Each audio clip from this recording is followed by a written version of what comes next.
Good morning.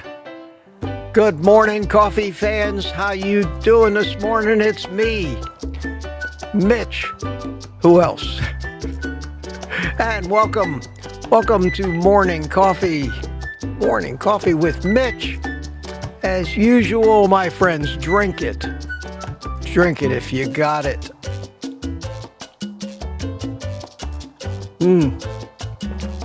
It's still got steam coming off of it.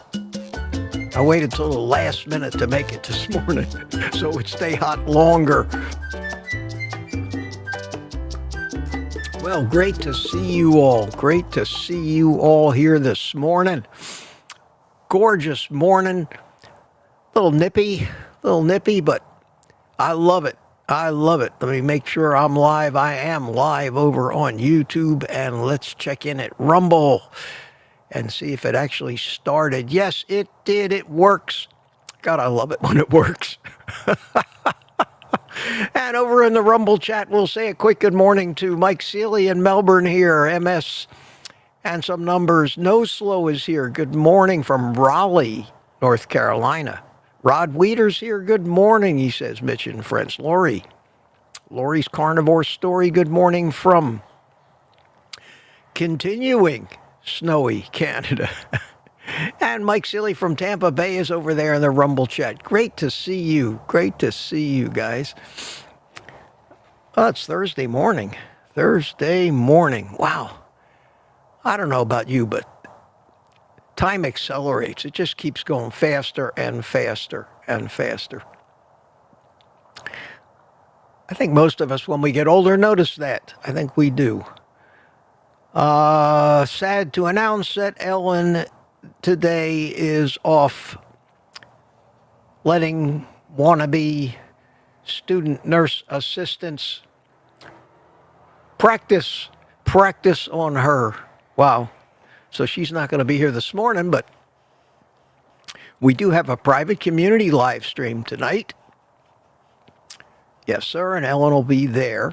And I think this is the last one of these little nurse deals that she's going to have. You know that she does do dog walking and dog sitting, but she can stream. She can be in the stream when she does the dog sitting, and we get to see some of those big, beautiful dogs that she sits.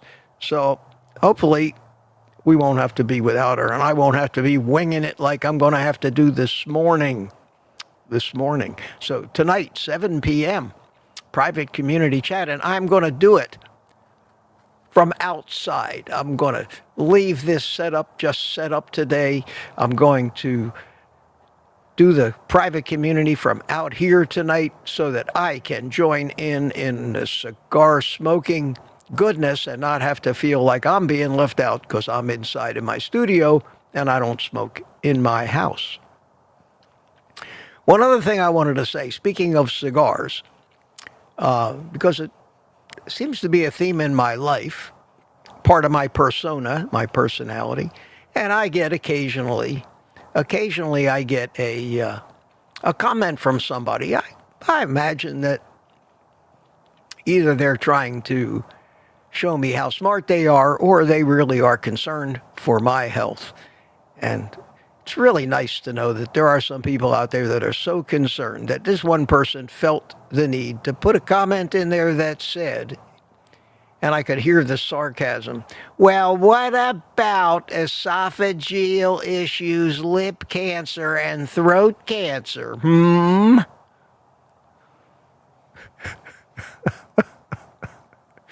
So I answered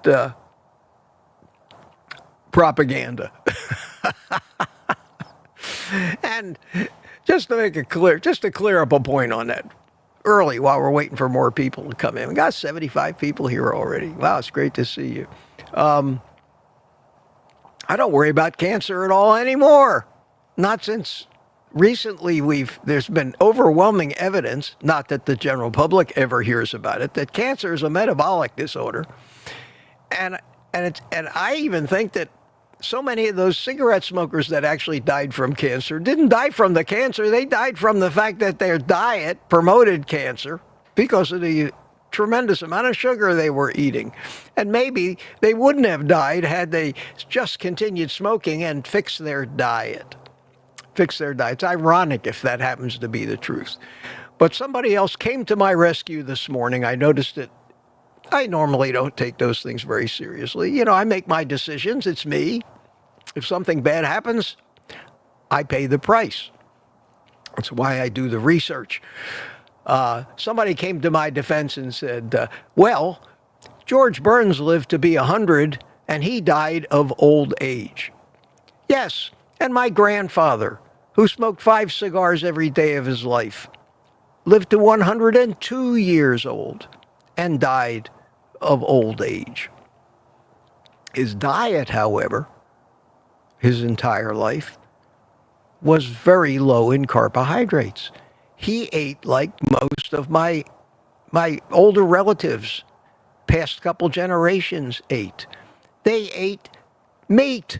They ate meat and some vegetables, but they did not eat very much sugar. Occasionally they had dessert, but I remember my grandfather would never even finish a dessert. They never had a chance to get addicted to carbs like we do these days, because they're addicting these kids in the womb, let alone after they come out. And I think that the skyrocketing cancer rates that we're seeing can be attributed pretty much to diet almost completely, and maybe carcinogens, maybe smoking, maybe some of those things contribute to it. I know for a fact my skin cancer that I was having bouts with is completely gone and never comes back. I get no more precancers on my head. I don't worry about it. So that's a decision that I made. For those of you who think you need to tell me that I'm killing myself, noted. Noted.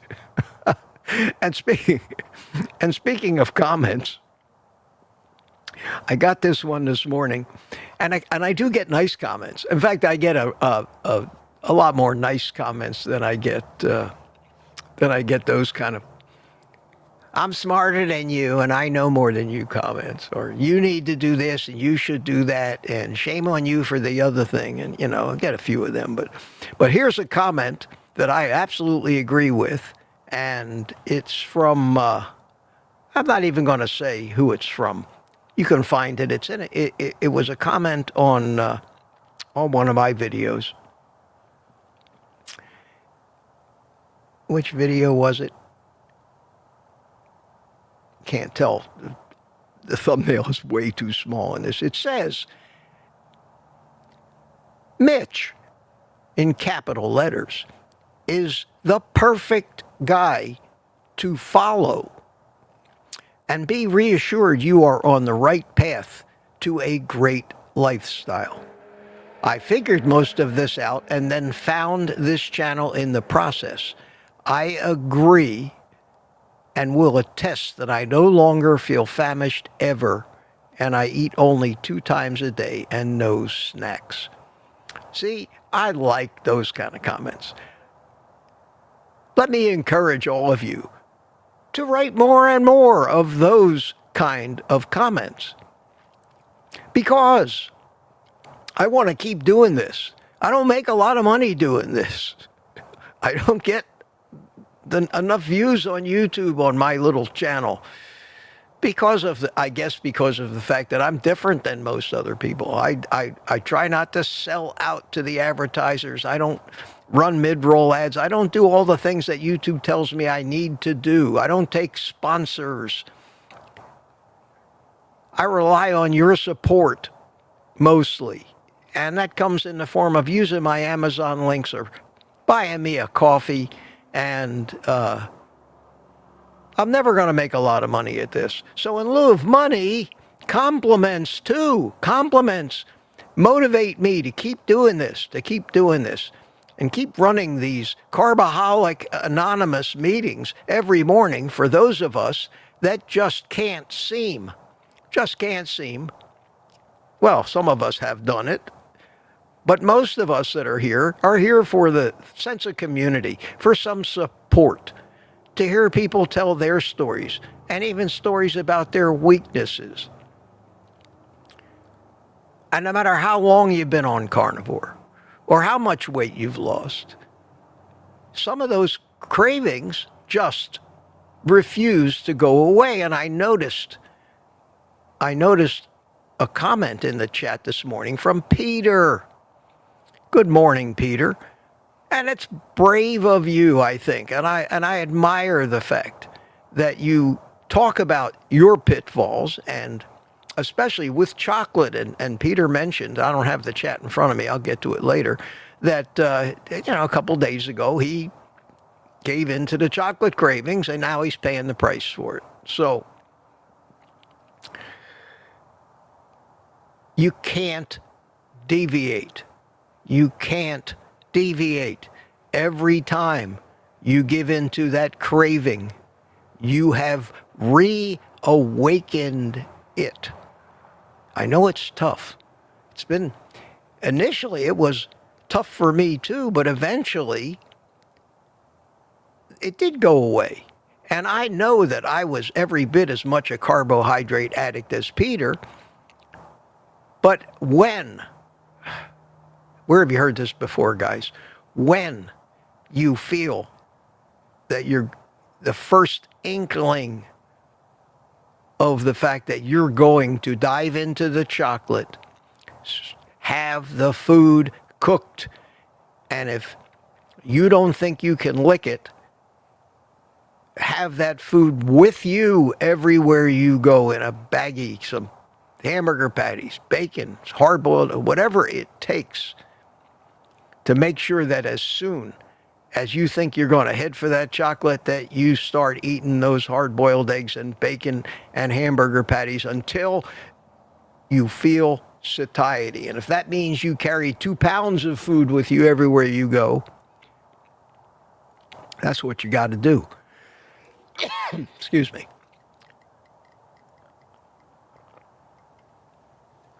So we're going to be winging it today. I'm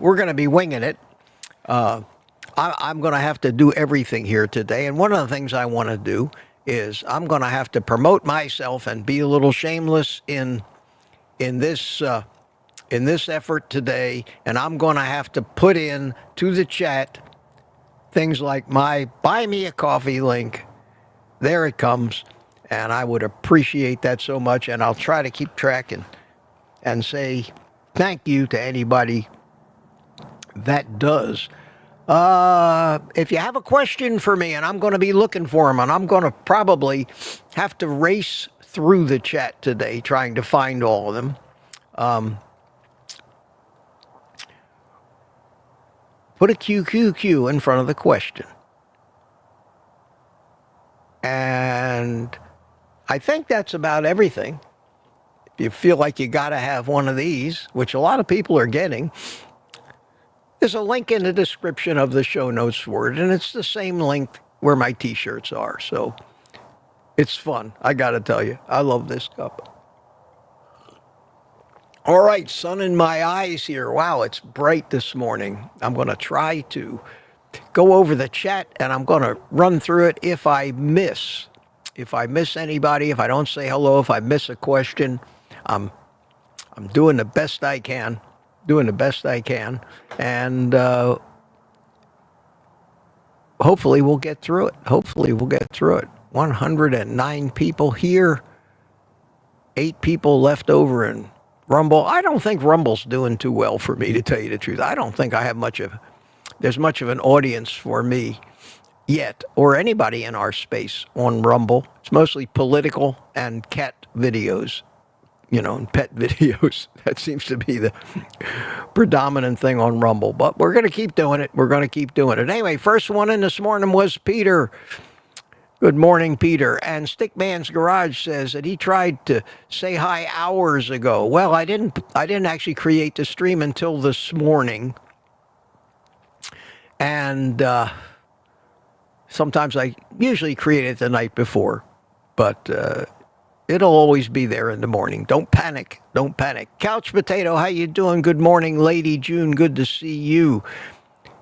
Wayne Herman was here this morning. And Sandy Blythe, good morning to you, Sandy.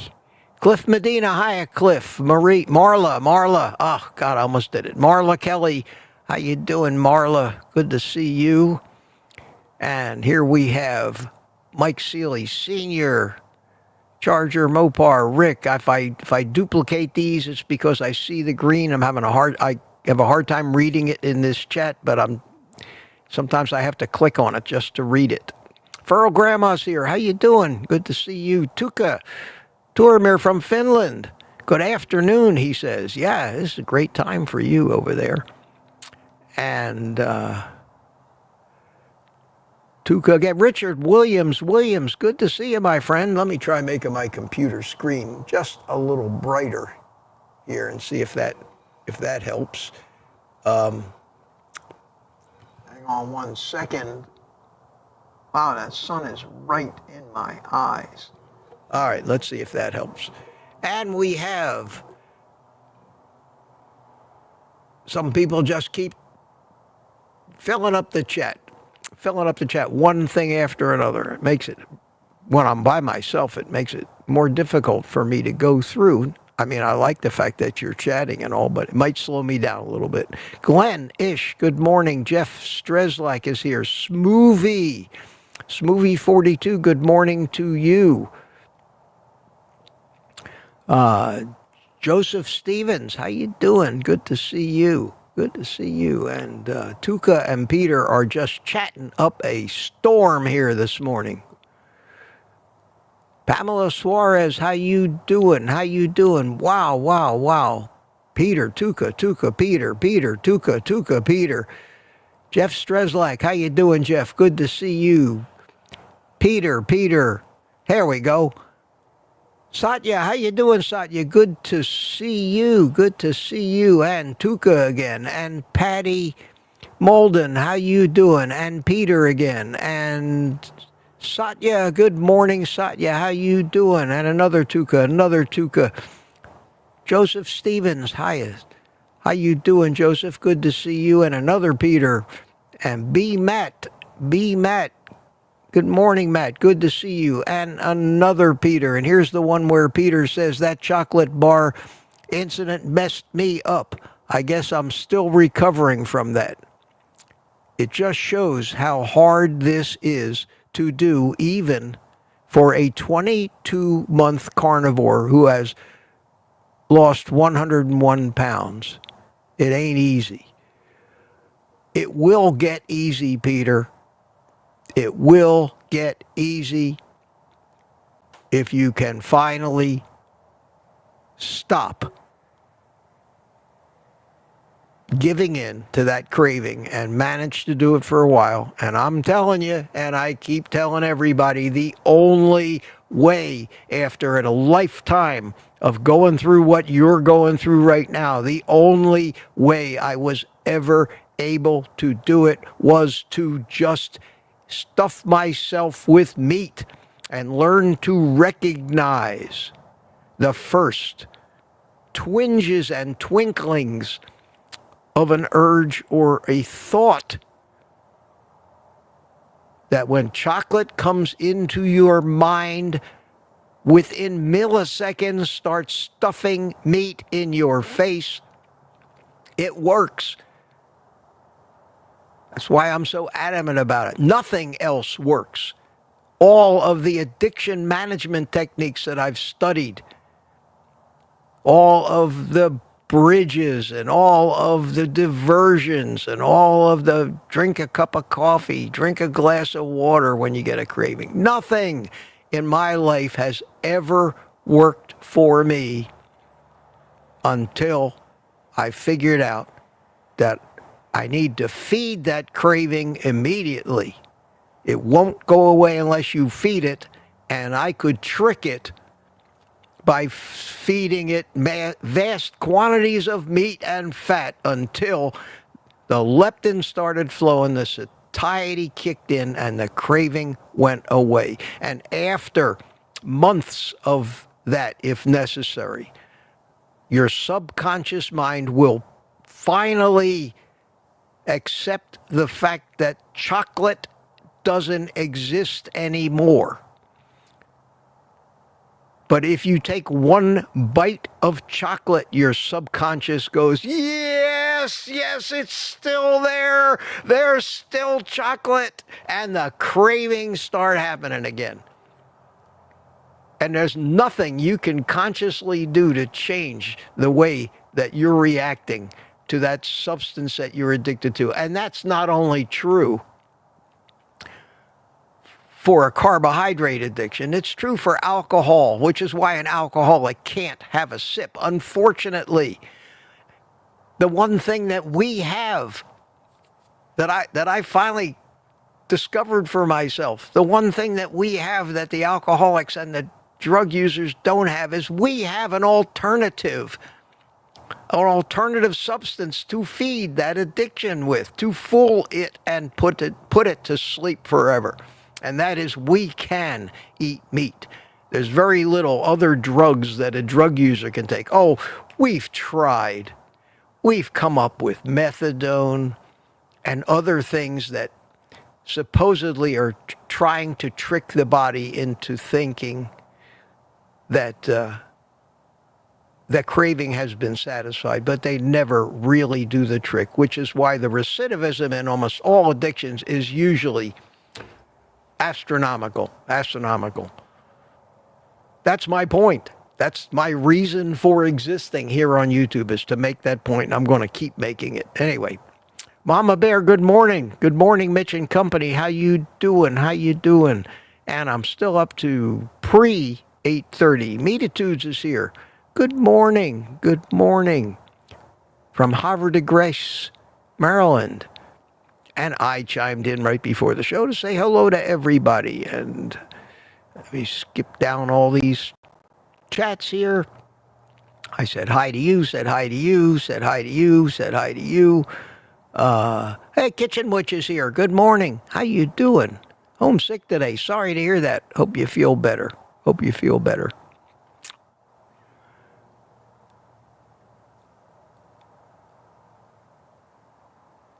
And we have, I'm looking for somebody new, and I'm looking for questions. God, there's so much chat here. Booby Goats. Aaron is here. Good morning. Less junk, more health. Good to see you.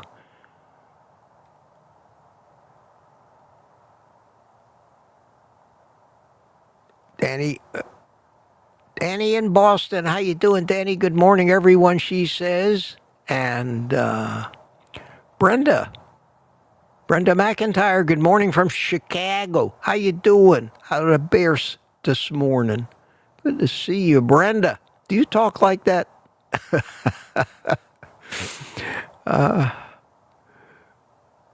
Let's see here. Turamir, Danny in Boston. Okay, I'm up to 8:30. The stream started, and that means it's time, folks. It's time. So excuse me while I light my cigar and dance.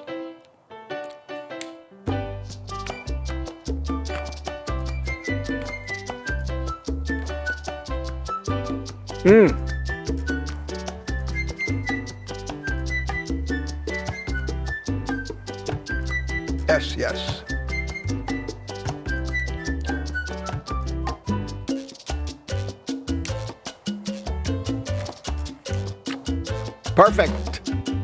Perfect. Thank you so much for your indulgence, my friends. And we have Life After Carbs is here. How you doing? Good to see you, Chris.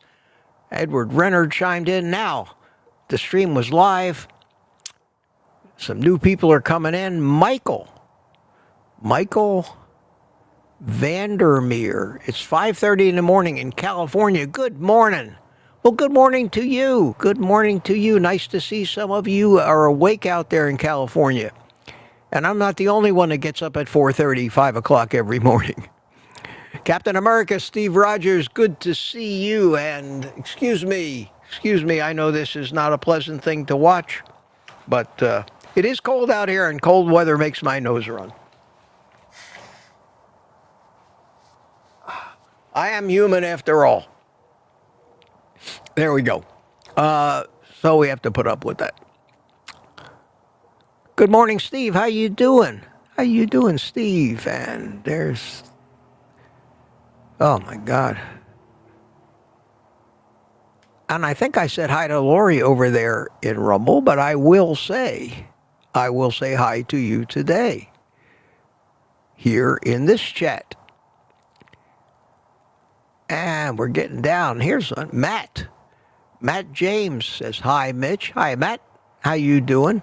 Sue Hall is here. Good morning. Good morning, Sue. Good to see you. I'm still looking for questions, so I don't see any yet. Of course, it's early in the stream. But put them in there so I have something to talk about. Otherwise, I'm just going to be saying hi all day long and responding to some of the things that you say. Because I may not read them, but I do. I may not say, read them out loud, but I do read them as I go by. Lori says she can't get enough of my imitations. Jesse Farmer, good morning, Jesse. How you doing? And Boyd is here. Hiya, Boyd. 62 degrees. Wow, it's 62 degrees Fahrenheit in Texas? Holy cow. Yeah, it was in the upper 40s here this morning. But it's supposed to warm up and then another cold front. But then in the next week, we're supposed to get back to what they call normal weather. Lat is here. Good morning, Lat. How you doing?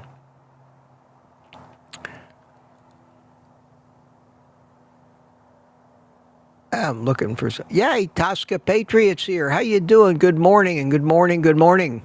Make it a great day. It's already a great day. Let's make it a better day. Let's make it a better day. Booby says, I love it. Thank you, sweetie. I'll watch Mitch when he's 102. Wouldn't it be something? I wonder if, when I'm 102, I wonder if they'll even have YouTube. I wonder if there'll even be a human race left on this planet. It's a long time. It's 25 years from now. Holy cow. Can you imagine? I mean, I think where I was 25 years ago in life, and I think about everything that's happened in my life in only 25 years. And when I think about having that many things happen to me again over the next 25 years, it's mind-boggling. It's mind-boggling. But man, wouldn't it be great if I could be sitting here 102 years old, puffing on my cigar, telling grandfather stories about my dad, some of the brilliant things that he used to say. Spanky's here. Good morning, Spanky. Good to see you, Golf Addict. And I'm still reading. Tom chimed in from Tampa. Good to see you, Tom. Still looking for some QQQs. Haven't seen any yet. Polish Mike is here. How you doing? Says, good morning, boss. Everybody's giving Peter advice. Everybody, I've seen 20 different chats with people telling Peter how to stop eating chocolate.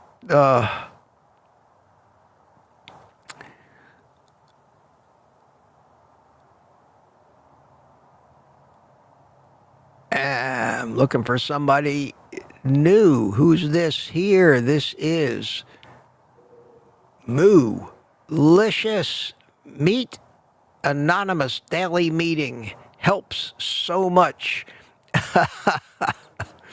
Yeah, I think it does. And I've talked off camera many times to Ellen about the fact that seems to be something that we all need more of. And it's become the main reason that I do this every morning. I do it because I enjoy it, and I do it because I know that these types of get-togethers can only help people that are struggling with virtually any issue in their life. I don't care what it is. Getting together with people who identify with you, who you agree with the fact that we are doing the right thing, tell their stories of their own struggles, serves to make you feel like, you're not alone. Nobody wants to be alone. And being a carnivore in this world, pretty much everywhere but here, you stand out like a sore thumb. You're the lunatic that won't eat healthy fruits and vegetables and healthy whole grains and insists on eating that deadly cancer-causing, diabetes-causing red meat according to all of the experts and all of the studies that they have been fed. And we stand out and we do feel like a sore thumb. Not here. Not here. Not here. Here you get to feel like you're on the right track. You're smarter than the rest of them. And you're doing the right thing. And there's so many of us in here that have the, proof, can show that we're doing the right thing. Just by virtue of our own health, how sharp our own brains are, and how realistic we are. Jason H., good morning. Robert Spracali, how you doing, Robert? Good to see you. And let me see. I still don't see any questions, guys. You must know everything. Linda McAllister, how you doing? I have a chocolate addiction. Who doesn't? Who doesn't? It is an incredibly addictive substance, chocolate. It's addictive because chocolate is basically two addictions rolled into one. The chocolate, the cocoa itself is an addictive drug. The sugar that they mix it with is by itself an addictive drug. You got a double whammy with chocolate. No wonder people buy it. And what do you wake up to every morning? What do you turn on the morning TV? And the first thing you see is a commercial for Ghirardelli or Lindt, and they're showing you these luscious looking chocolates, and you see it everywhere. You see it everywhere. And it's very, very tough. Very tough. Because vision can serve as a great trigger for anything. You just have to see somebody eating a bowl of spaghetti and you want it. Steve Studley, good morning. Good morning to you. Good to see you this morning. And let's see, no questions yet. Oh, here's something that says, Charger Mopar is QQQ quack, quack, quack. No, but you noticed that I did see it. I did see it. Lat says,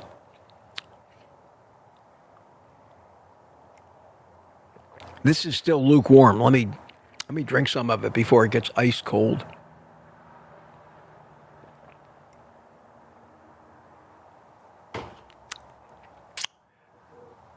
Lat says,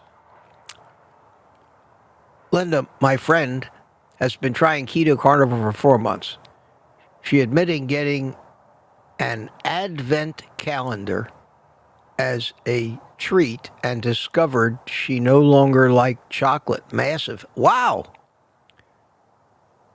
That's terrific. That's terrific. Oh, here you go. Here you go. A question from Tuka. How is our Greek god doing today? Tuka, my friend in Finland, as I usually say when I'm in a good mood, which seems to be most of the time, believe it or not, even though I do rant. I don't stay upset. I'm not a moody person. And I think that's because I just let it out. If something pisses me off, I just let it out. If I'm angry, I just let it out. I don't keep any of that stuff inside and let it fester. I just ran about it and I'm over it and I'm back to trying to be happy again. So I tell people when they say, "How are you?" First of all, when people ask you how you are, they don't give a shit mostly. Maybe somebody who's a relative or a friend, but when somebody says to you, "Yeah, hey, how you doing?" They don't want to know. I mean, all they want to hear is, "Oh, I'm great." The last thing in the world they want you to do is start unloading on how bad you're doing and all the reasons why for the next 45 minutes. It's a courtesy. How you doing? How you doing? So when anybody asks me how I'm doing, my stock answer is, I'm great. I'm great. If I was any better, it'd be illegal. And that usually gets a smile and lets them off the hook and reinforces the fact that I'm happy. It's a great answer. If I was any better, it would be illegal. CB, good morning. How you doing, my friend? Dropping in quick.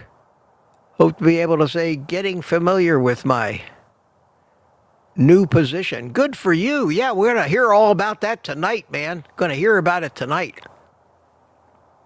on the private community stream. And let me take a look here and see. Yes, some people bought me a coffee this morning. Thank you so much. Thank you so much. Moolicious bought me a coffee. Thank you. Thank you. And said, only place for personal carnivore support, but also I feel smarter listening to Mitch.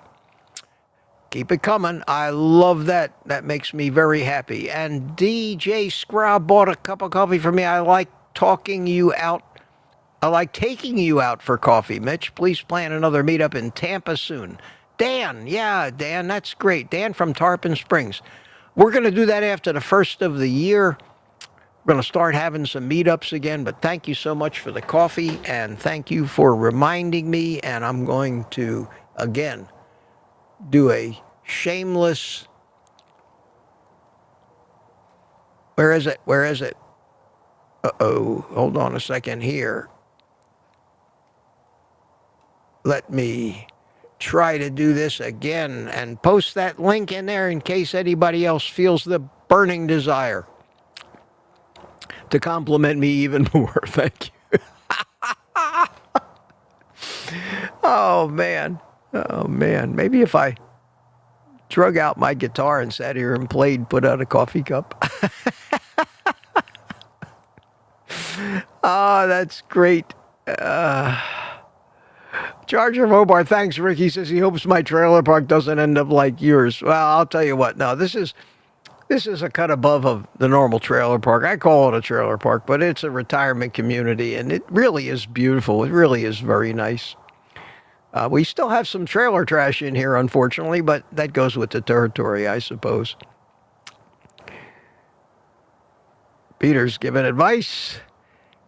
Spanky's talking to everybody. Good to see you guys talking. Looking for the questions. Looking for the questions. Josephine C. chimed in. And let Chris talk. All right, Chris. Ask me a question from Chile, Iowa. Good to see you this morning. David Kane is here. Hiya, David.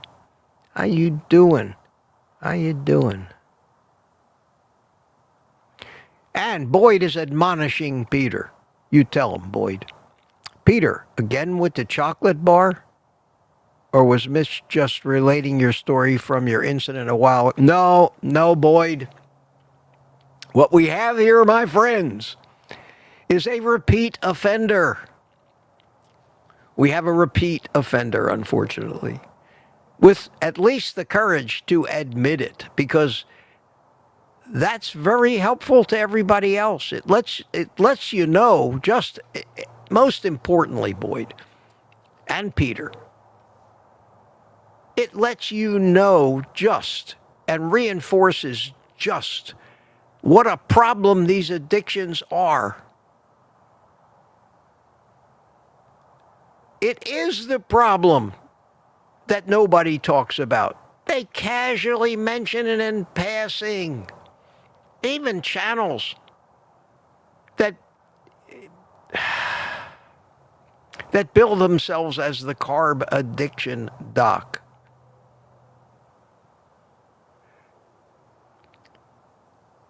Don't really talk all that much about addiction. We should be talking about nothing else.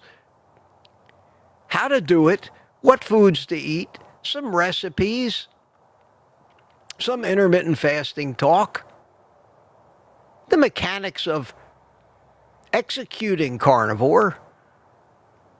But most of our time on all carnivore channels should be spent trying to help people figure out tactics and ways to beat down the cravings when they happen, because they happen to everybody.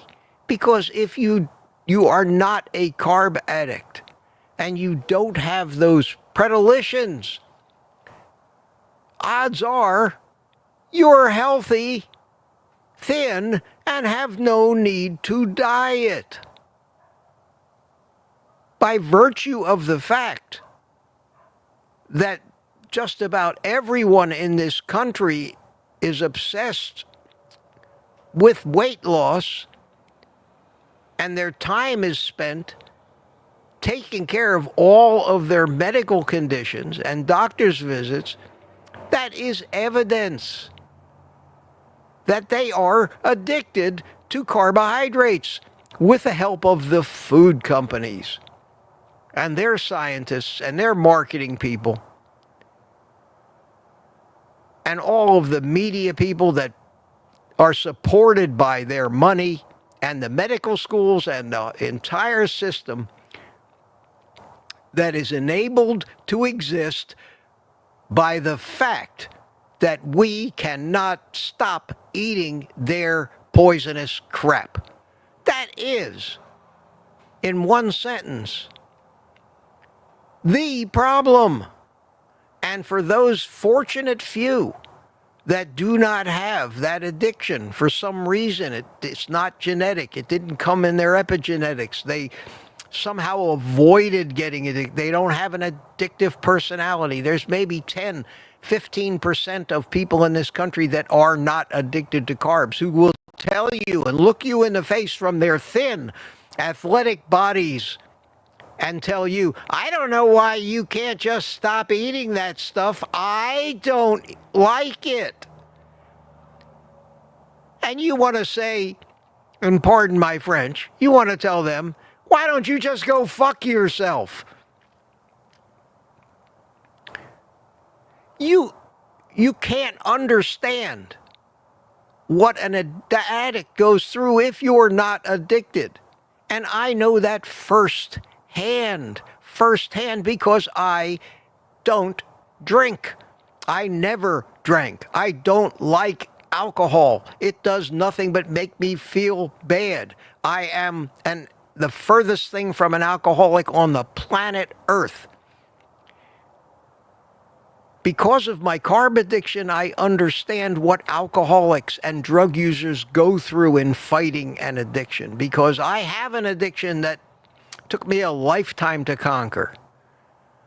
But for me to go up to an alcoholic and say, man, I don't know why you can't just stop drinking, I don't want to drink, is a meaningless, stupid remark. So by virtue of the fact that every carnivore channel, keto channel, every health channel, every health coach, every guy that teaches you how to work out, every TV commercial for MetaFast, Nutrisystem, Sono Bello, which is going to suck the fat out of your hips, every one of those things is aimed at what is the majority of the demographic in this country that is addicted to carbohydrates. That is the one problem that needs to be addressed at every level, not only individually like we do here. It needs to be addressed at the highest levels. Yes, it's great that the government right now, it's fabulous that the government is going to start trying to make legislation so that food companies have to stop using certain additives. But one of those additives, I'm afraid, is not going to be sugar. They may suggest that food companies put less carbohydrates in their food, but that's not what they're focusing on. Just like the cancer cure is always focused on avoiding the carcinogens and identifying the carcinogens and all this stuff, when it seems to be becoming more and more evident that the cause of cancer is not the carcinogens as much as the shitload of sugar that we eat and carbohydrates that we eat. I keep screaming it. I'm screaming it to an audience of 141 people here. But is the problem and the answer to solve most of the problem with one fell swoop is to try to start making massive public education campaigns about this. It still won't help many people, because even if they learn the truth like we have, even if they want to stop, and they start demonizing the medical community and the food companies and the drug companies, they're still addicts, and they're still going to be unable to cure their addiction unless they figure out, and more people start coming up with some tactics like the simple one that I use, and that is, the minute you get a thought of eating any of that stuff you're addicted to, start eating meat within seconds and eat until you can't eat anymore. And it works. And in a month or two, you'll really begin to forget about those addictions until the next time you cheat and you let somebody convince you, oh, just eat one of these cookies. They won't hurt you. I baked them just for you. No thanks, Grandma. Oh, come on, just one. And that one cookie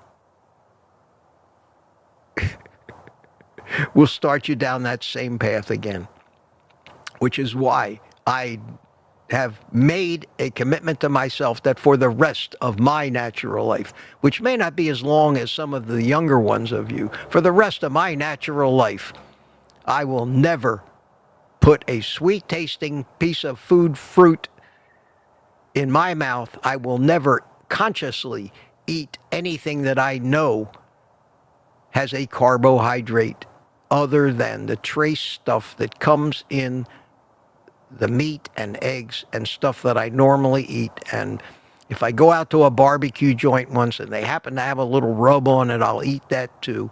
But I know I'm not getting enough carbohydrate to trigger my addictions. And I've been living for over 2 years free of the torment of those addictions. And it's been maybe the easiest and most pleasant 2 years of my life, having established this new relationship with food. Well, there is a rant, my friends. And I think that rant's going to become a standalone video. I think it's that important. So in a week or two, look for that if you need to hear that again.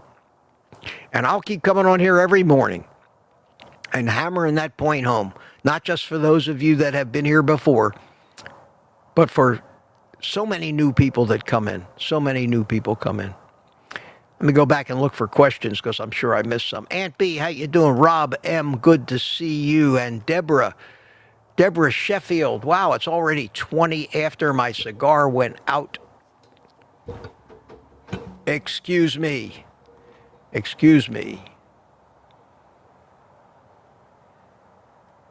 Where's the music? There it is.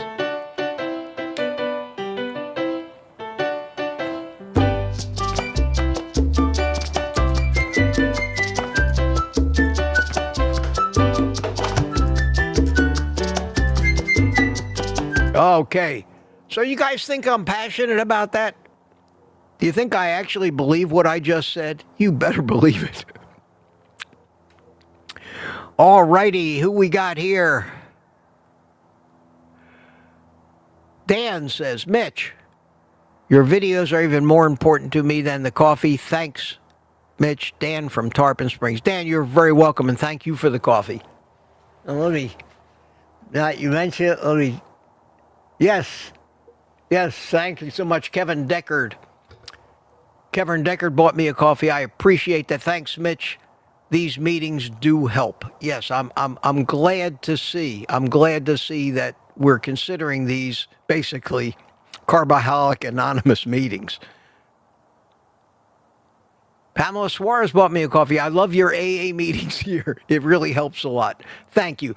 That just reinforces what my theory was about these things and about how important.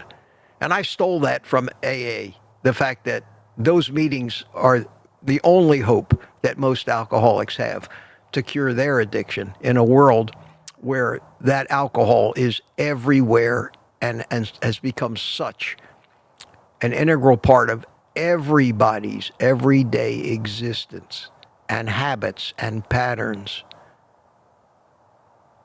The food is worse.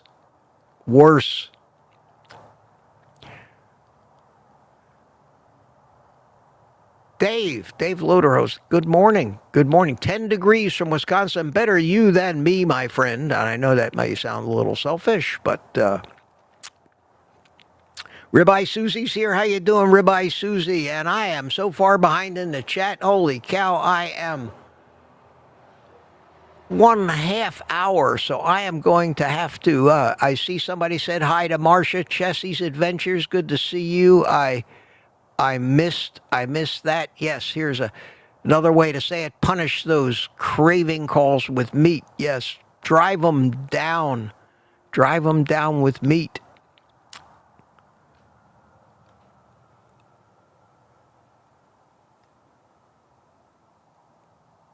That Boyd Lamb, Pamela, Boomy. God, look at all this. I'm looking for questions, and I'm looking for people that I haven't said hi to.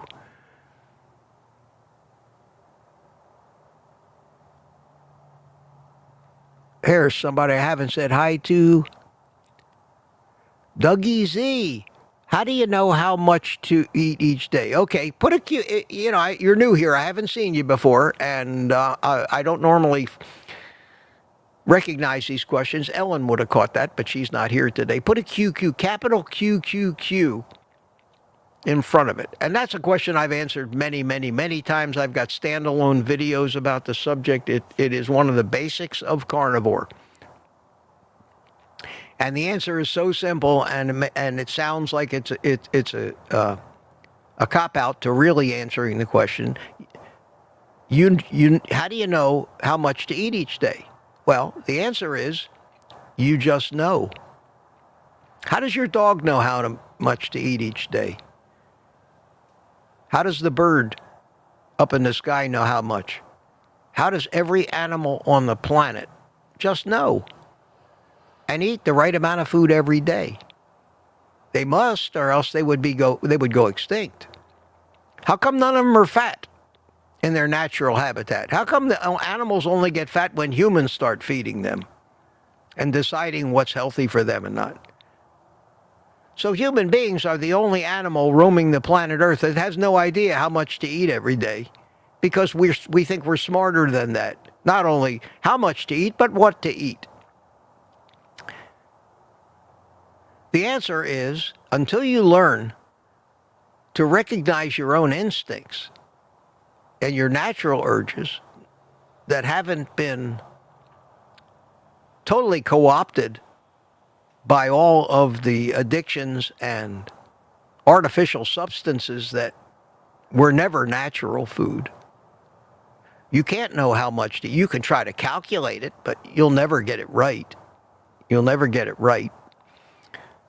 You have to learn, and there's been a lot. You'd have to learn to recognize real hunger when it happens, and you need to be in halfway decent metabolic shape so that when you've had enough to eat, your satiety hormones do the job, and give you that feeling that, oh, I can't eat another bite. It's all about feelings. It's all about instinct. There's too much information for me to give you now about how to start to learn to recognize these things and why you might not recognize them because of how screwed up your physiology is. And I don't know if this applies to you or not. I'm talking in general. If you're insulin resistant, that screws with you recognizing the instinct. If you're leptin resistant, which is the hormone that triggers satiety, and your brain doesn't recognize the leptin, you'll overeat because you never feel satisfied. So when you start out, yeah, you're going to have to kind of calculate it and try to say, okay, I need to eat just so many pounds of food and only meat and fat at the right ratio. I eat 2 to 2.5 pounds of food every day, not because I measure it, because that's just about what it happens to come to at the end of the day when I follow my instincts. And that's the only way you'll ever get it right, is to stop thinking about it and start feeling it, like every animal on the planet, except human beings who think we're too smart. Hope that answered that question for you. That's a good question. It's a great question. It's a great question. Amiditudes reminded. I'm glad I caught your question, Dougie, because normally I wouldn't catch those. Everybody's telling you to put the QQQs in. Meanwhile, I don't see any questions in here with QQ. Hey, here you go, a QQQ. AP says, hi, Mitch from Alberta, Canada. Do you ever crave carbs? I find butter and salt help. Yeah, no, not anymore. I have not craved a carbohydrate in 2 years. I have not had a thought or an inkling or pictures in my mind of all that crap that I used to die for. I remember what it was like to be unable to stop eating carbs. Even when I thought I had a handle on it, even when I said, okay, and blueberries, oh my God, I always tried to eat what I thought were the best carbs, and I convinced myself that if I'm going to eat carbs, blueberries are the way to go. And I made blueberry ice cream. I made it in a little magic bullet, one of those little 1-cup blender things, and I would take and fill it full of frozen blueberries, and I'd put cold, heavy whipping cream in there, and I'd whip it up, and I ended up with blueberry ice cream, and it tasted great. No added sugar. The blueberries were sweet enough. The fact that they were frozen gave you a soft ice cream consistency to it. And the fact that it was made in that one little blender thing where you ate it right out of the jar when you unscrewed the blade lid off the top, I said, well, I'm just going to eat 1 cup. And again, negotiating with my subconscious, it said it was okay to eat it because you're just going to eat 1 cup. And I agreed, and I promised. That's it. I promised. This time I'm only going to eat 1 cup. I am not going to go make a 2nd cup. I'm going to eat the 1 cup, and however I feel, I'm going to feel, because I am in control. Mitch, you're a smart guy. Nobody pulls anything over on you. You're not going to fall for anything. You're not a sucker. I promise, 1 cup. And I had my 1 cup. And now I'm negotiating again with my addiction. Well, listen, that was a small cup. And it probably only had about 10 grams of carbs, and you hadn't had any other carbs today. This was when I was keto. This is why keto didn't work for me. And you only had that 10 grams. You could go another 10 grams. That's just 1 more cup. 1 more cup and I'll be okay. 1 more cup and I'll be okay. And I negotiated again with my subconscious, and subconscious turns off your rational thinking and you accept the rationalization. We've all done it. That's the origin of the phrase, I'll start the diet again on Monday. Something we've all said. Because if you've never said that, you wouldn't have a reason to be here. You wouldn't be in the shape that we're all in, where you need to get your health back and lose weight. We all have it because we could not win a negotiation with our subconscious mind at some time in the past.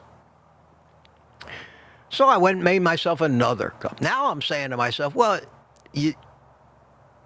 that's a lot of fat, Mitch. You've just had a lot of heavy whipping cream, and maybe you don't want to overdo it. But I eat the second cup, and I don't feel satiety.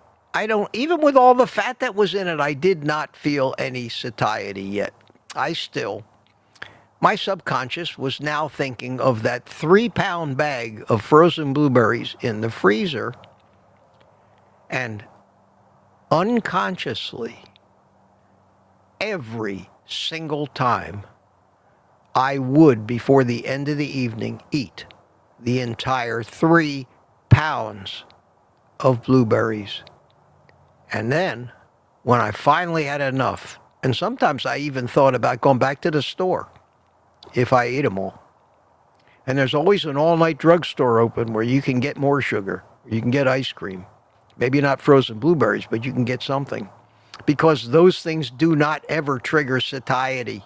Sugar never, ever, ever triggers satiety. You will eat until you can't eat anymore, and maybe nausea and being bloated and stuffed will make you stop eating. But sugar is designed by virtue of the fact that it is a survival food. It encourages us in every way to gorge on it, not to ever stop eating until we've eaten all we can get in our body, because we're eating it, after all, to survive, and it may not be there tomorrow. We're eating it because we couldn't find the meat and fat, which is our real food, which does trigger satiety. It all makes sense. So yes, I absolutely used to crave carbs with the best of them. But after 4 or 5 months on carnivore, since then, not having eaten a carb, not having had one cheat bite, which will reset the clock back to zero just like it does for an alcoholic. 10 years sober, one drink. The next day you start over and you work on your one-day chit and hand in your 10-year chit because you had one drink. Carbs have to be viewed as even worse than alcohol as to the power that they have over us and the ability of our subconscious to throw these lame rationalizations at us that we always fall for. And the only people arrogant enough to say, well, I don't fall for that. I have willpower. The only people on the planet Earth that can say that are people, and this is the most important thing, and I'm going to end on this note here. Those people are not carbohydrate addicts and have no idea about how absurd that sounds to a carbohydrate addict, as absurd as me telling an alcoholic, I don't understand why you can't just stop drinking. I don't even want to drink. That's an insult to somebody who happens to be addicted to anything. And the evidence is certainly out there for that. So what I'm going to do here is I am going to really quickly, there's so much chat here. I got a half an hour chat. I'm going to run through real quick. I'm in no hurry to get out of here. 131 people here obviously are in no hurry to get out of here either. As long as you're enjoying it and I'm not boring the hell out of you, we'll keep going. I'm going to look and see if there are any questions. I'm not even reading what I see. I'm just looking for those magic cues here. The magic cues, I don't see any, which is probably okay at this point because, oh, here you go. Here's one here. Joseph Stevens, Mitch. Over protein consumption is probably BS. Mitch? No, not necessarily. I think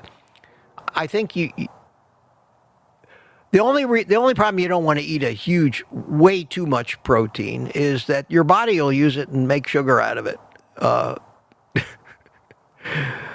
don't think you need to worry about eating too much protein. I think the only problem is if you're eating too much protein, that means by definition you're not getting enough fat. And eating the fat is more important, believe it or not, than you get high fat, moderate protein is the way to go. High protein, moderate fat is not going to do it for most people. So I would say try to keep your ratio at least 70 to 80% fat and fine tune it by the consistency of your stools. And there are those that say that too much protein is harder on the kidneys. You'll end up spilling protein into your urine, in which case when you pee, it'll foam up on you. If you do eat too much of anything, your body has to get rid of it. So that could be hard on the liver or maybe the kidneys. I don't know that for a fact. I think that the least harmful thing you can eat for your body is going to be fat, and it's a tremendous nutrient for both energy and building materials. And eat 20 to 30% protein by calories, and you should be okay. And Ellen chimed in. Holy cow, Ellen! Ellen, you've survived. You survived. Good to see you. You're evidently laying in bed between assaults from these wannabe assistant student nurse types that probably come at you with all kinds of gadgets and gizmos and blood pressure cups and thermometers and shitty food that they want you to eat. But you're smart. You make your own food. Good to see you, Ellen. I worry about you. I worry about you risking your life like you do. Anyway, I hope that answered that question for you. And hey, Graceful Lily's here. How you doing? Hadn't seen you before. Good to see you. And oh, here you go, Beta Toot. Thank you so much. Beta Toot says my coffee is now cold, by the way. Iced coffee.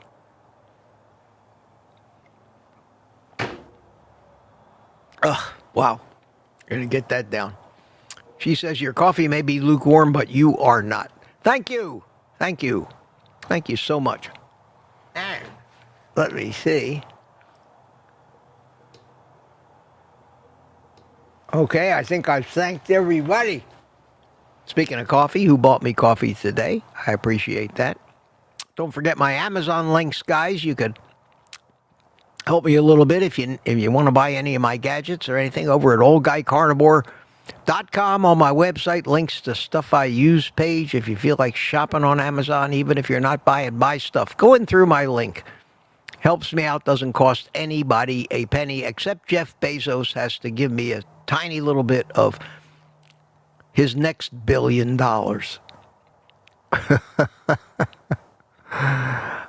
Hey, here's somebody I don't know, never saw them. Jason Anthony Wilper. Well, good morning to you, my friend. Good to see you. Good to see you. Here's Pamela Suarez who got a question. Did you get that cup of coffee I sent you, Pamela? I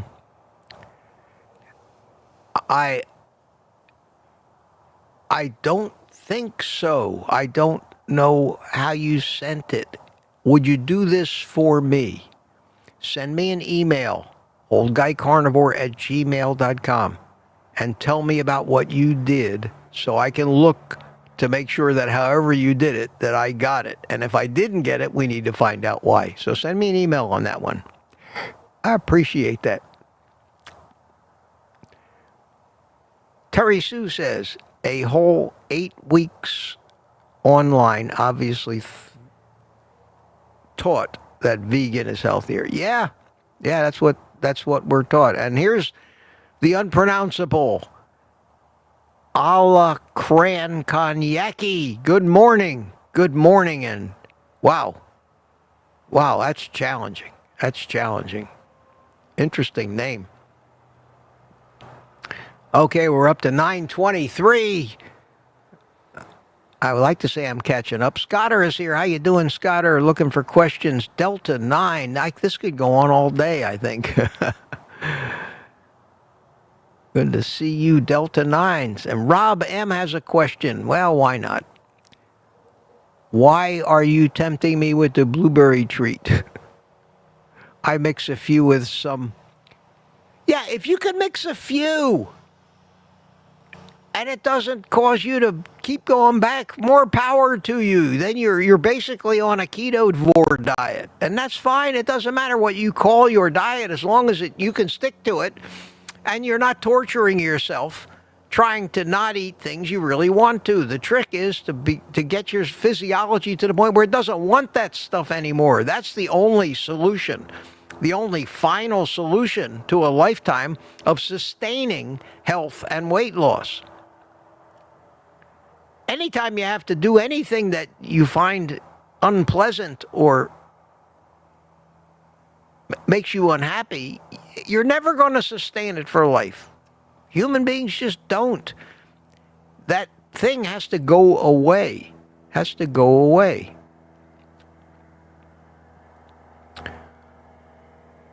Questions anymore? I'm running through it. Trying to get to the end here. Don't forget, tonight, for those private community members, 8 p.m. I forgot. 7 p.m. And we're going to do it. Isabella. How you doing, Isabella? She says, bye, thank you for all your support. I don't even remember saying hi to you. I must have missed it. And Kitchen Witch says hi to Jenna Cow, so I must have missed that one too. That's what happens when I try to read fast. I got it. Got to the bottom where there's another question. AP, I love when you light up. How old were you when you had your first cigar? I never smoked anything. I never smoked cigarettes. When I was in the Army in my early 20s, I decided to start smoking a pipe because everybody was, and it was cool. Never inhaled. After I got out of the Army, I smoked a pipe for a little while. But it's rough on your teeth. If you keep that thing clamped in your mouth all the time, it pushes up, the leverage of it pushes up on your back teeth. And I said, nah. And my grandfather was a cigar smoker. And I said, let me try a cigar. And I really liked it. And I've been smoking cigars ever since. So I was in my early 20s. And I've been smoking cigars for 55 plus years now. And I think they've enriched my life and not hurt me in any way because I don't inhale. And as far as the cancer threat, I think that we may have had that wrong all along. In fact, if I often say, and people look at me like I'm crazy, I often say, if the tobacco companies hadn't been put out of business and virtually 90% of the people in this country smoked cigarettes and didn't eat the addictive foods when the tobacco companies bought the food companies and taught them how to addict people to food, we would, health-wise, be in incredibly better shape than we are now. Because looking back, and this is my opinion, and, I'm not telling anybody I know it for a fact, but I think if everybody who's a carb addict today and overweight and diabetic and has heart disease and dementia and all the things that excess sugar causes, had just smoked cigarettes all their life, I think 90% of them would be healthy and thin and living a long, prosperous life today. I don't think tobacco is as bad for you as sugar. Imagine that. Prove me wrong. Look at the statistics. Look at the death rate from lung cancer. Tell me that cancer couldn't be attributed to high sugar diet and not the tobacco. because the high sugar diet started at the point where the lung cancer started to become a, quote, epidemic. Maybe the cigarette smoke triggered it a little, but it triggered it because the sugar was there for the cancer cells to feed on. And since I've pretty well cured my cancer, my skin cancer, and haven't had any, not even a pre-cancer on my head since I became carnivore, I'm utterly convinced, completely convinced, that if every sugar addict today stopped eating sugar today and started smoking cigarettes, we'd all be a hell of a lot healthier. Now, isn't that an absurd sounding thing to say? And on that note, my friends, I'm going to let that sink in. I'm going to let that sink in and close this out and say goodbye to you because it is 9:45. So, without further ado, I'm going to bring in